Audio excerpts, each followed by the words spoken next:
Imagine que você é a única pessoa no planeta que sabe que o mundo vai acabar amanhã, mas ninguém acredita em você.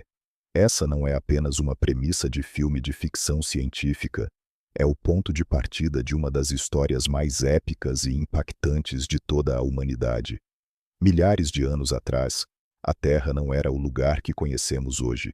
O texto bíblico descreve um cenário de caos absoluto, onde a violência tinha se tornado a linguagem comum, e o coração humano só pensava no mal o tempo todo.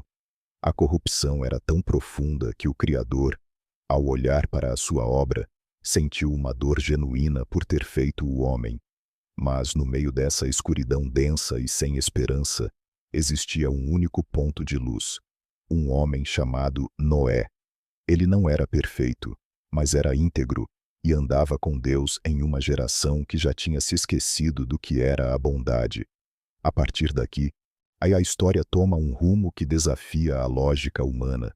Deus fala com Noé e dá uma ordem que soava como loucura completa para a época: construa uma arca.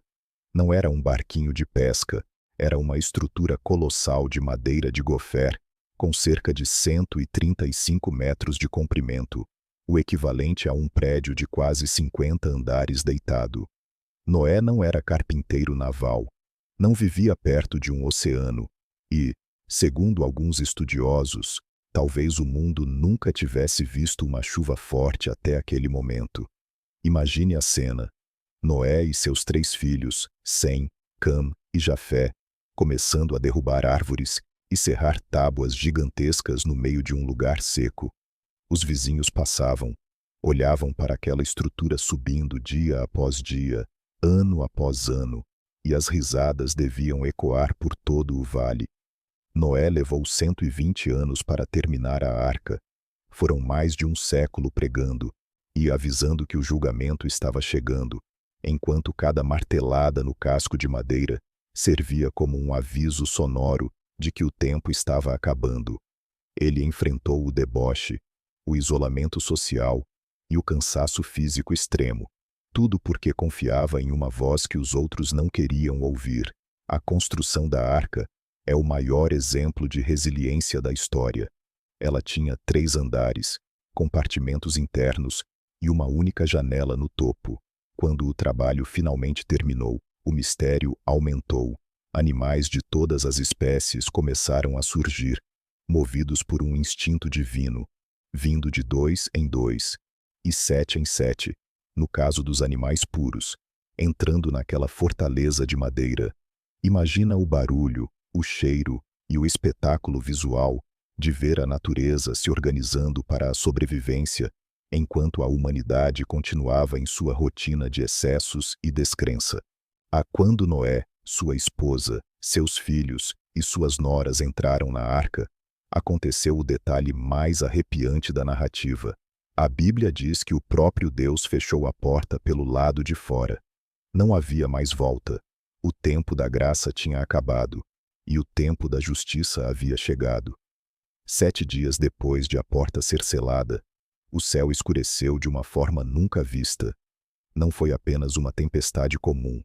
As fontes das grandes profundezas se romperam, e as comportas do céu se abriram. A água subia por todos os lados.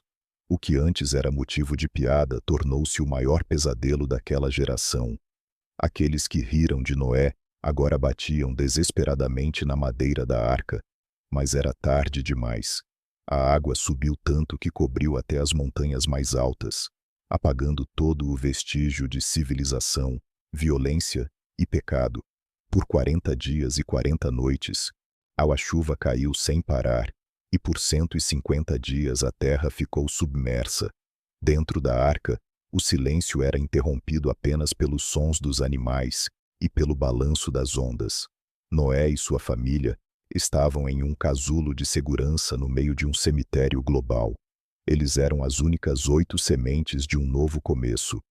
O tempo passou, e Deus fez soprar um vento sobre a terra. As águas começaram a baixar, e a arca finalmente repousou sobre as montanhas de Ararat. Mas Noé não saiu correndo. Ele esperou. Ele enviou um corvo que ficou indo e vindo. Depois enviou uma pomba, que voltou por não encontrar lugar para pousar. 7 dias depois, enviou a pomba novamente, e ela voltou com uma folha de oliveira no bico. Aquele pequeno pedaço de verde era o sinal de que a vida estava vencendo a morte lá fora. Na terceira tentativa, a pomba não voltou mais. O mundo estava pronto para ser habitado novamente. Quando Deus finalmente deu a ordem para saírem, o primeiro ato de Noé não foi construir uma casa para si, mas levantar um altar de gratidão. Ele entendeu que sua sobrevivência não era mérito próprio, mas pura misericórdia. O desfecho dessa história é um dos símbolos mais bonitos que carregamos até hoje. Deus fez uma aliança com Noé e com todos os seres viventes, prometendo que nunca mais destruiria a terra com água. Como selo dessa promessa, ele colocou o arco-íris nas nuvens. Toda vez que você vê um arco-íris após a chuva, não é apenas um fenômeno óptico, é um lembrete milenar de que mesmo após a pior tempestade, existe uma promessa de recomeço e fidelidade. Noé nos ensina que ser fiel ao que é certo, mesmo quando o mundo inteiro parece estar indo na direção errada, aí é o que realmente nos salva. A história dele é sobre paciência, obediência e, acima de tudo, esperança. Se você chegou até aqui e acredita que sempre existe uma nova chance para recomeçar, curta este vídeo, deixe um amém nos comentários e compartilhe essa mensagem com alguém que precisa de um sinal de esperança hoje. Me segue para mais histórias que transformam a nossa visão do mundo.